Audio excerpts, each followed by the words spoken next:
Not that you would want to take one to lunch, or could, but this is National Dinosaur Day.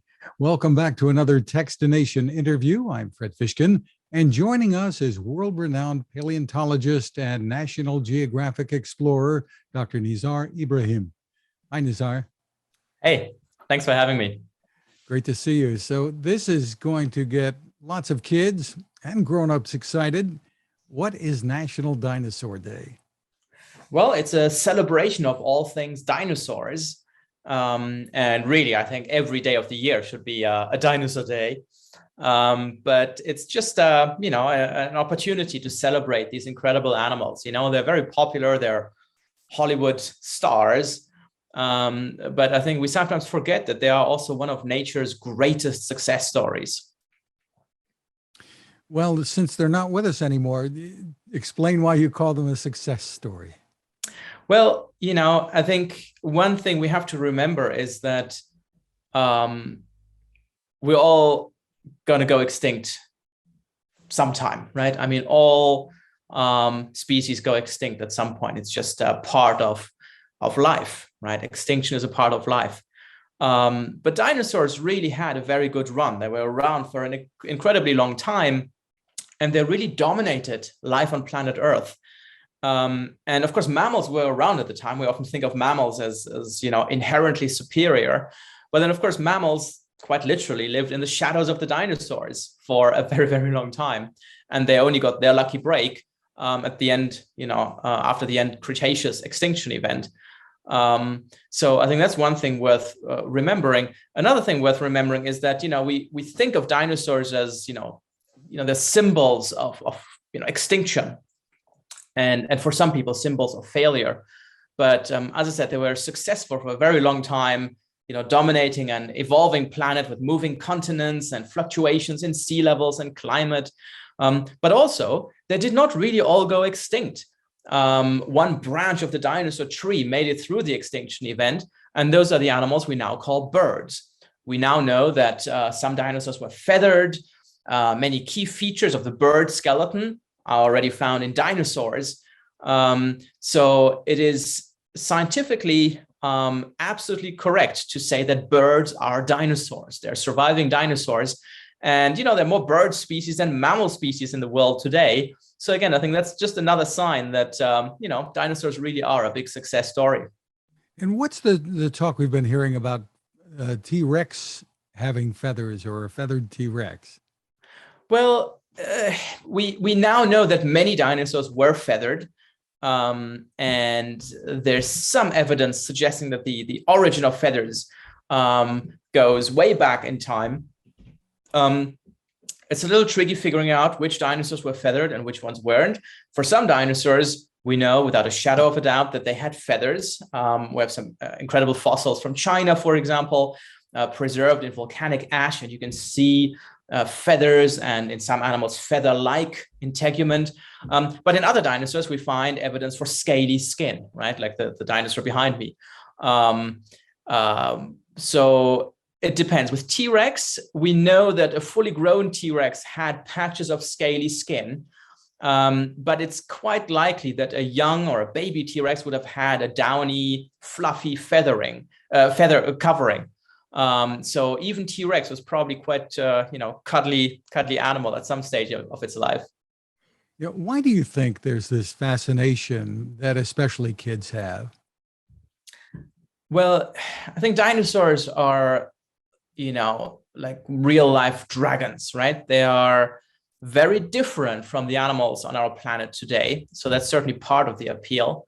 They are also,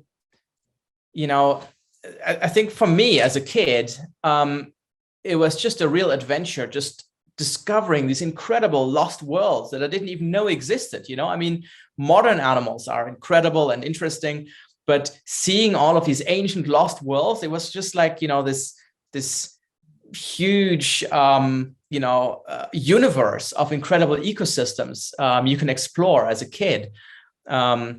I think that's certainly part of the appeal. Of course, some of them are ferocious and big. I don't think that the size of dinosaurs is really as important as people think it is. Some of the most popular dinosaurs are pretty small animals like Velociraptor, for example. And I think what I find interesting is that it is actually a pretty universal appeal. We often think of dinosaur, of dinomania as something that primarily affects, kids and, in particular, boys.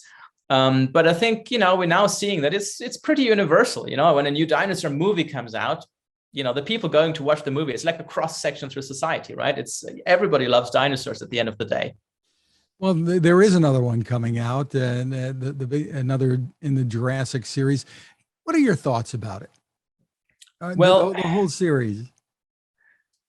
I think the original Jurassic Park movie was, is a very good movie in many different ways, in terms of the cinematography, the storytelling, everything. And I think there was a real effort, and you can see it, to portray dinosaurs as real animals, right? Versus, movie monsters.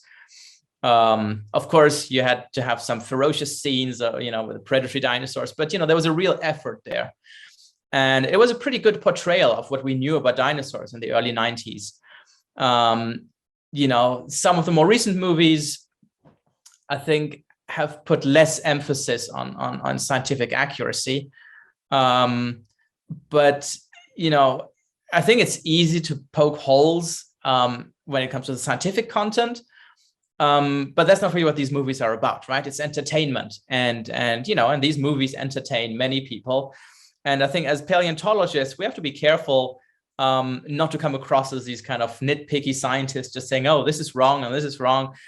I think we should celebrate these movies, right? And because there's no other area in science that generates this level of enthusiasm, right? I mean, the people go to the movies to see these Jurassic Park films because they want to see dinosaurs. They don't go there because they want to see a certain actor. They go to see these movies because they want to see dinosaurs. And I think that's something worth celebrating. And, after the people see the movie, they might go to the Natural History Museum. They might go and watch a real, documentary film and learn more about the real science of dinosaurs. So I think it's a great gateway to science and, paleontology specifically. Tell us about some of the new science that's changing our knowledge of dinosaurs and how they looked and lived. Well, we now know that dinosaurs were far more active and sophisticated animals than previously thought. As I said, many of them had spectacular feathers, and dinosaurs had beautiful display structures, not just feathers, but also frills and crests and sails. They're very visual animals. So I think we have to move away from this picture we have of dinosaurs as these kind of gray or green lumbering giants towards, colorful animals that look more like some colorful birds today. We now also know that some dinosaurs invaded the aquatic world. We used to think of dinosaurs as strictly terrestrial animals, but we now know that a couple of dinosaurs, and maybe many more, were specialized fish hunters in the water. So we're kind of expanding the world of the dinosaurs in other ways. And we're learning more about their reproductive biology, figuring out the color of their eggs, the herding behavior. There's still always room for imagination and speculation, but I think we're really getting close to a good holistic understanding of dinosaurs without any prejudices and some of the things that have hampered our science in the past, when people kind of thought, well, they're reptiles, so therefore they're kind of slow, lumbering, dim-witted failures of evolution. We're really far away from that. What's your sense? Do we know pretty much all there is to know about dinosaurs, or is there much still hidden? There are countless treasures just waiting to be uncovered. There's so much we don't know. I mean, that's the thing. It's really difficult because on the one hand, we are in a golden age of dinosaur discoveries, and we are moving much closer to an accurate picture of what dinosaurs were like. but we've only found a fraction of all the dinosaur skeletons that can be found, right? It's difficult to put a number on it, but I would say we've really just scratched the surface. And if I think of, about my own hunting grounds in the Sahara Desert, for example, the Sahara is the size of the United States, and we've only been to a few places. I mean, the number of skeletons that are still out there is staggering. So, that's good news for young budding paleontologists. If you're worried that all the cool dinosaurs have been found, nothing could be further from the truth. There's still lots of amazing dinosaurs out there. And so I think we are in a golden age, but it is important to remember that, it's still early days in some ways. We're light years away from the early representations of dinosaurs, but there's a lot of diversity that we don't know about yet, So, I think the best days of dinosaur paleontology are still ahead of us. So for kids who are dreaming, tell us how cool your job is, even if it is in the Sahara. Well, I think for me, it's the best job in the world. It's not easy getting there. It takes a lot of work and patience and perseverance.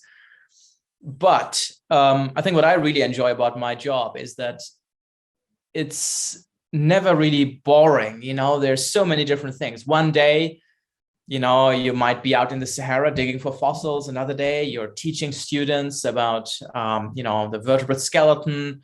On another day, you might be helping with a book project. I also have speaking engagements. I work on documentary films and exhibits. And that's something I really enjoy. It also involves a lot of work with people outside of my area of expertise. So I work with animators and exhibit specialists and artists. That's pretty amazing. And of course, I'm not going to lie, having the opportunity to travel to far-flung corners of the world is a big part of the appeal for me. When I was a kid, I always wanted to explore places like the Gobi Desert and the Sahara and Patagonia, all of those magical places. And as a paleontologist, you get to do just that. Terrific. Is there a place people can go to for more info? There are a couple of places, but one of the best places, I would say, the best starting point would be the National Geographic Kids Prehistoric Life website. So it's kids.nationalgeographic.com/animals/prehistoric. And you can find out the latest about dinosaur discoveries. You can find out more about dinosaur books. There are dinosaur posters there, dinosaur quizzes, dinosaur personality quiz, all sorts of things. As I said, my passion for dinosaurs started at a very young age, and it started with a book on dinosaurs. So I think that's really the best thing you can do if you have a budding paleontologist. Get them a book on dinosaurs. I just finished working on a Nat Geo Kids book on T-Rex, just out a couple of weeks ago. That's where you find the latest science on T-Rex. So yeah, I would say, dinosaur books is the way to go if you want to nourish your kids' interest in these incredible animals. Well, congratulations on all of the work that you're doing and the education as well. Dr. Nizar Ibrahim, thank you for taking the time with us. Sure, my pleasure. Thanks for having me.